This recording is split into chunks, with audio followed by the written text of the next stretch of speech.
Won't do. I'm talking about shopping sprees every day. Oh, yeah, gotta ride in my CLK. Welcome back to the Stockwell Roche Show. I'm Jason Stockwell with Remax Results. Josh Roche, Remax Advantage Plus. Always check us out on Facebook page, Stockwell Roche on the Facebook page. You'll see our YouTube videos there. We'll have 4 segments there, and you can see information about our guests and also how to contact them and what we all do in studio here. We all play games and have fun, and today we have football's compliments of Stephanie with Wells Fargo that we are playing with and talking about and Stress getting, balls. getting jazzed up about the football season of the Vikings. So. Yes. So we're talking with Jane Green from London. She's here, now moved to the Twin Cities, actively working in the Twin Cities, and we're talking also with Jeff and Eric about their financial plan and what you do with your money once you get to retirement so you don't outlive your money.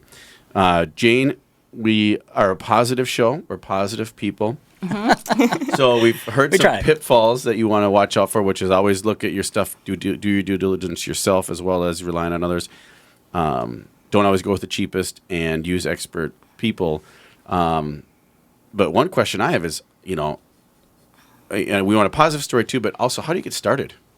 I mean, that's scary enough just to to buy one rental or to buy one rehab and do it, or to build a home. I mean, all these things are very high dollar usually, Sure. high, big down payment Yeah. on financing. What does it take to get started? I mean, what kind of got you going and motivated to get I started? did years of research. I literally just drove around the Twin Cities looking at different areas. I decided location is always the same rule, whatever city you live in. It's location, location, location. So I picked what I felt was a good location. I started very low. Even though people say don't buy one bedrooms, don't buy small units, I picked a small unit. I looked at the ratings of the schools was huge, and really just what kind of people were living there. And you need to know what market you're targeting, especially for something like rentals. Yes. So I started with rentals, and I think that was actually a really good way to start because it taught me about flipping, because most rentals, all rentals have maintenance. So it just gave me some insight into what it takes to maintain a building, keep it at a standard, working with contractors. So it was a good lesson to Start with rentals. Yeah. I've heard that before, actually, from some nationally publicized experts that talk about investing. They say start with rentals, get your feet wet, if you will, and then go into rehabbing and flipping, because you're at least covered with your rental, where you're not necessarily going to lose thousands of dollars. A success story, though, on some things in here in the Twin Cities. Have you had some great situations that actually you're very happy with and turned out really well? Yes, definitely. I bought a short sale property in Eden Prairie, and I wasn't sure if it was going to go through because the process is so long. It took months and months, and it turned out to the condition was amazing, and it turned out to be a really good deal. But you have to be patient and persistent. And to be honest with you, most of my deals I do find on the MLS, but you have to take the time yourself to search and be just plugged in most of the time. It's not a job that you can just do for a few hours here, a few hours there. And if you get a call from someone like Jason saying there's a hot property, you have to be prepared to go and look at it. I mean, I've brought my kids before. I've left lunches with friends, and if a realtor says to you, you need to go and look at something now. Then that's what you need to do. So react very, very quickly. React quickly. Have all your financing. Someone like Stephanie. I don't know who I was listening to the other day, but they always said that this world rewards speed. Yes. Especially in our society, in a Western society, or in our culture, it rewards speed for everything financially, usually. So that's a very good tip. I think one of the key things you said too is patience, because especially on these short sales, because they could take anywhere from 3 to 12 months, even longer than that sometimes. Yep. You gotta, and that's why you reach out to Josh, myself, or someone who's good at it, because also with short sales, it's about the speed. Yes. A lot of times, the first offer in is the one that actually gets worked.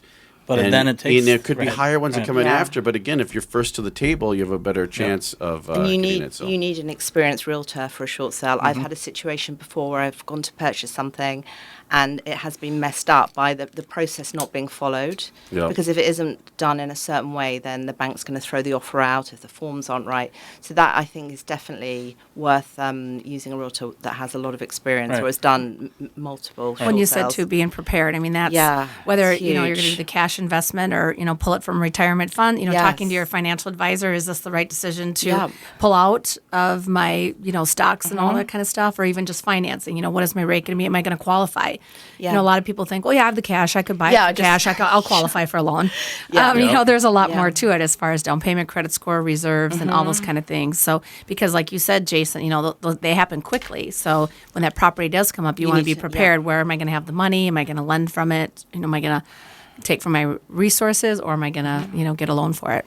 Yeah, and you can actually buy a home, folks, and just as a rental or a rehab. You don't have to have all that money. So you're buying a $150,000 house. You don't have to have $150,000 cash liquid to do it.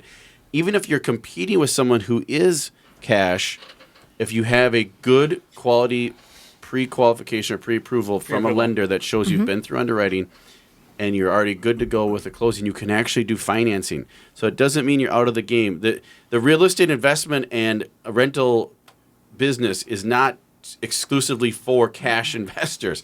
Right. I mean, in this business, it's just so cool. There's just dozens and dozens of ways to figure something out. You partner with someone. You borrow money from someone.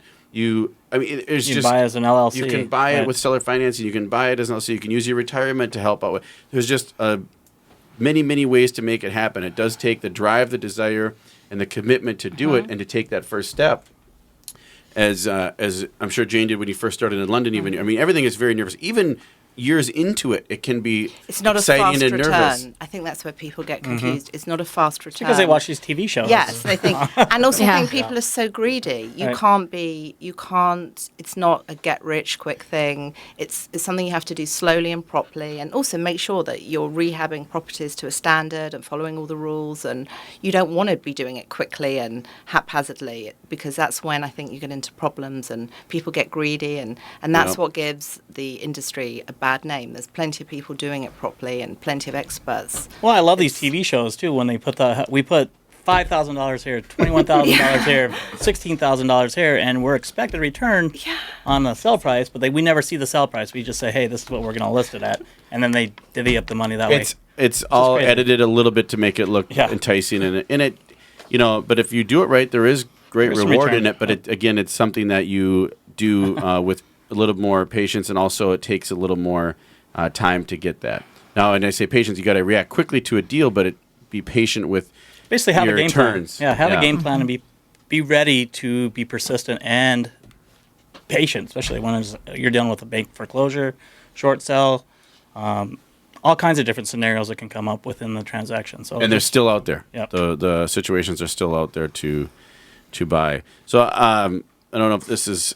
We didn't expect to talk about this question. I have a question for Jeff and Eric with Country Financial.